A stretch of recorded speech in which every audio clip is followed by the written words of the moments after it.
Всем привет, друзья! Сегодня короткий видеоролик о телефонах, которые новых могут нарваться в магазине. Как отличать, когда вы раскроете о них. Я 3 месяца назад купил новый Samsung модель телефона, довольно дороговатый, S25. И сейчас увидите, о чем фича отказался, когда я открыл.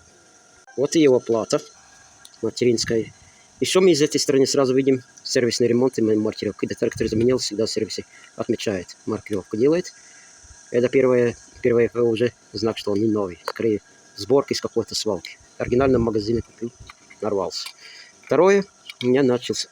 Карта памяти, одна сгорела, вторая SD-карты. Сейчас мы немножко лучше повернем ракурс, чтобы камера лучше видела. Или при свете немножко. Вот, при свете мы видим другой цвета, вот эти, где контакты находятся.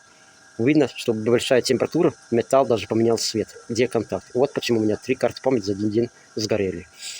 Так что так, ребята, если вам интересно видео, делитесь этим видео, ставьте лайки. И не нарывайтесь в Европе в официальных магазинах на бракованных телефонах. Мой совет: Samsung не покупать вообще.